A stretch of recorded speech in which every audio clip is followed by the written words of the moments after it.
TraceTogether data could be obtained for criminal investigations. Filipino flight attendant allegedly died of rape, with 11 men as suspected culprits. An incessant downpour in Singapore led to flooding. Stay tuned for all the details and don't forget to like, subscribe and hit the notification bell.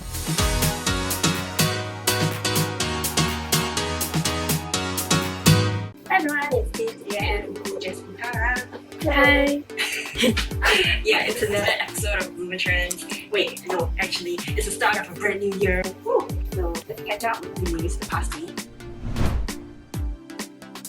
So recently, there's been much discussion about TraceTogether because Minister of State for Home Affairs Desmond Tan said that police are actually empowered under the Criminal Procedure Code, the CPC, to obtain TraceTogether data for criminal investigations. This, however, goes against the words of Minister in charge of the Smart Nation Initiative, Vivian Balakrishnan, who said back in June last year that the TraceTogether data would only be used purely for contact tracing. Apparently, the police have always been empowered under the CPC to issue a written order to require a person to produce any documents or data that they believe are necessary for investigations. After the public heard about it, there was a lot of uproar and concerns regarding privacy and mostly distrust in the government. Literally everyone I saw on my Twitter was angry or mad about this. I don't know, I think that people just want to make a big deal out of nothing because I understand that they don't want their personal details to get out, but then they also said that they only use the information when they really need to use it for a police case. The information is not just out there.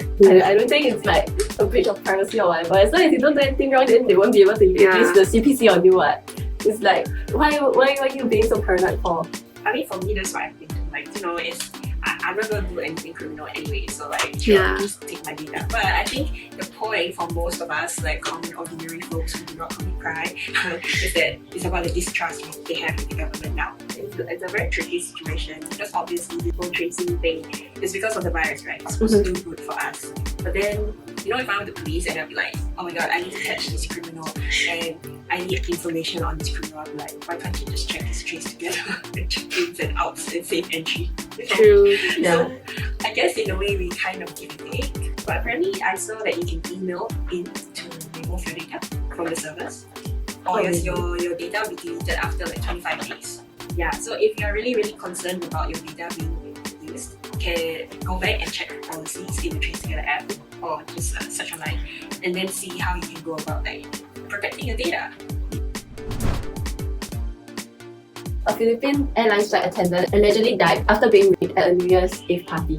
It's so sad because I saw on Instagram, she posted the day before, 28 December, saying it's her last flight. The latest update on what's happening is that on 5th January, the 11 men who were with Christina Dacera were charged with homicide. So she was found unconscious in an empty bathtub of her room at the City Garden Grand Hotel in Makati City early January 1st. So the Philippine Daily Enquirer said hotel staff and friends rushed her to a nearby hospital where she was later pronounced dead. She initially appeared to have died from aneurysm, but the police said she also had lacerations and sperm in her genitalia. They also found scratches on her arms and legs, and 3 of the suspects were arrested, while the others are still being hunted down. So it is also stated by the police chief that 3 out of the 11 suspects are Christine's friends, whilst the rest are basically strangers to her. So he also insisted that everyone in the room was equally responsible for refusing to stop the fatal rape of the girl. So the family's lawyer, Jose Lida, denied that the stewardess would have died from drunken consensual.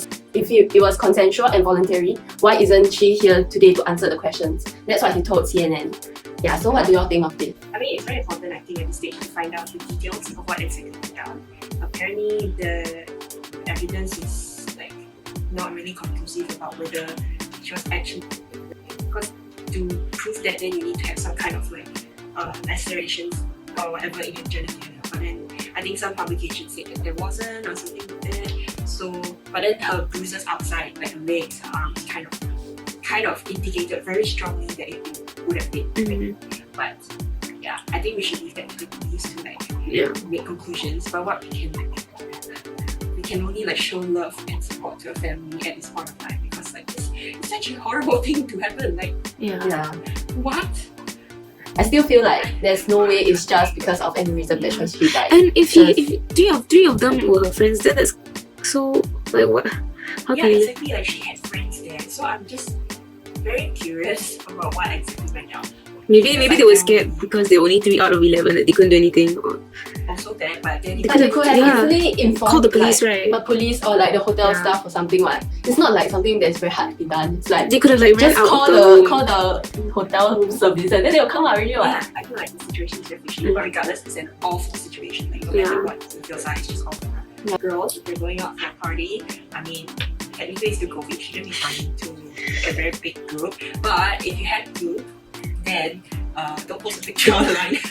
And also take care of yourselves. Like definitely report to someone. Like always report to a friend or your family member that I'm going this place, where at what time, with who, if you can.